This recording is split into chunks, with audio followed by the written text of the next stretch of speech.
Good morning children. मैंने आपको रचना के आधार पर वाक्य भेद सिखाए थे, सरल वाक्य और संयुक्त वाक्य। अब देखिए आप मिश्र वाक्य। मिश्र वाक्य जो है, जिस वाक्य में एक से अधिक उपवाक्य हों जो किसी व्यधिकरण योजक द्वारा जुड़े हों। इन उपवाक्यों में से एक प्रधान हो, मेन हो मतलब, और अन्य उपवाक्य गौण हो। गौण कहते हैं तुच्छ, जिनके बिना काम चल सकता है, अर्थात प्रधान उपवाक्य पर निर्भर हों, उसे मिश्र कहते हैं। तो गौण वाक्य जो होते हैं उनको आश्रित उपवाक्य भी कहते हैं। ये भी सीखने पड़ेंगे आपको। ये भी आपके 3 होते हैं, ये भी सीखने पड़ेंगे। ये भी आ जाते हैं कभी कभी 10वीं में। तो मिश्र वाक्य में जिस वाक्य में एक से अधिक उपवाक्य हों, ये भी योजक के द्वारा जुड़े होते हैं, व्यधिकरण योजक होता है इसमें। और इन उपवाक्यों में एक प्रधान उपवाक्य होता है और अन्य उपवाक्य जो हैं वो गौण हों। गौण माने तुच्छ हों, उनकी इतनी प्रधानता नहीं होती, अर्थात प्रधान उपवाक्य पर निर्भर हों, तो उसे मिश्र वाक्य कहते हैं। तो गौण वाक्य को ही आश्रित उपवाक्य कहते हैं। गौण वाक्य को ही आश्रित उपवाक्य कहते हैं, जो किसी के सहारे पे टिके हुए हों, ऐसे वाक्य, ऐसे उपवाक्य। ठीक है। अब इसमें थोड़ा सा देख लीजिए, ये जो व्यधिकरण योजक होते हैं ना, ये ऐसे होते हैं जैसे जो, सो, जैसा, वैसा, जिसकी, उसकी, ये साथ साथ आते हैं। यदि, तो, वही, जिसे, या जिसे, उसे, इस तरह से यूज होता है। जब, तब, ऐसे, जब तक और तब तक, इस तरह से जोड़ों में आते हैं। कैसे? जैसे यदि मैं परिश्रम करता, देख लीजिए, यदि मैं परिश्रम करता तो सफल हो जाता।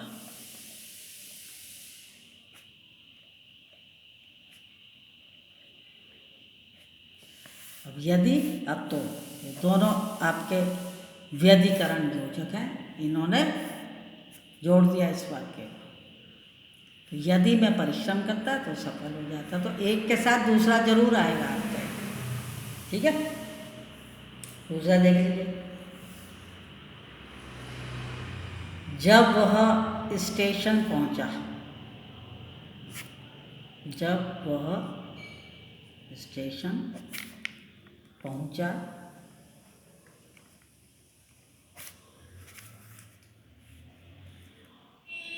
तब मैं उससे मिला। इसमें जब और तब का उसने वो जोड़ दिया।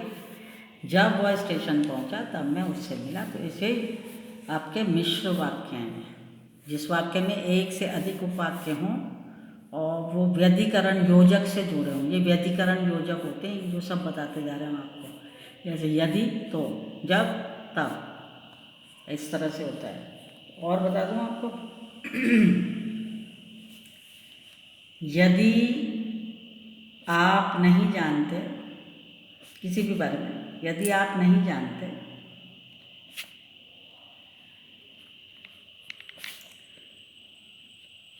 तो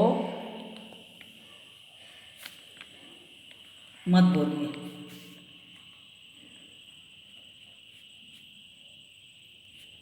ऐसे भी आते हैं। यदि, तो, यदि आप नहीं जानते तो मत बोलिए, चुप रहिए। मतलब अगर आपको इसका ज्ञान नहीं है बोलने का, चुप रहिए। चुप रहना ज़्यादा बेहतर है। इस तरह से होते हैं मिश्र वाक्य। अब जैसे तुमने जैसा किया था, तुमने जैसा किया था वैसा फल मिल गया।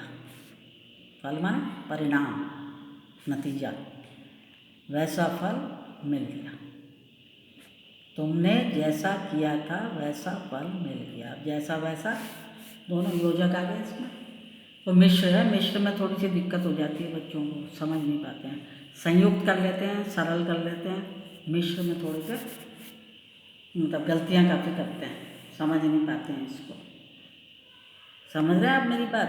तो मिश्र को हम एक बार और दोहरा लेंगे, अगर आप कहेंगे तो एक और बता दूँ चलो आपको, ठीक है। जब तक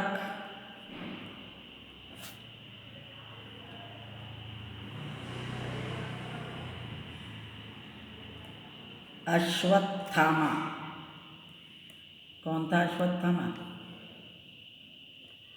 किसका पुत्र था? पता नहीं, आपको तो अपनी किताब के अलावा कुछ नहीं पता होता। जब तक अश्वत्थामा को दंड नहीं दिया जाएगा, दंड मान सजा, दंड नहीं दिया जाएगा,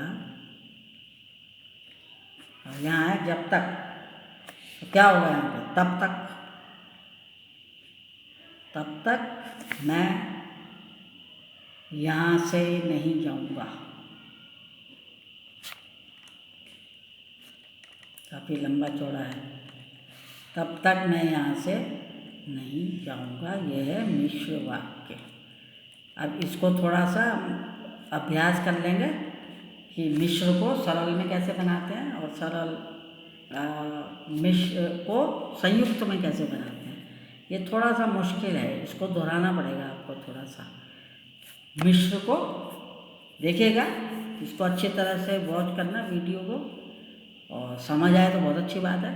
इसमें व्यधिकरण योजक होते हैं, ये मैंने बता दिया आपको, जोड़ों के साथ होते हैं, बिना जोड़े के नहीं होते, ठीक।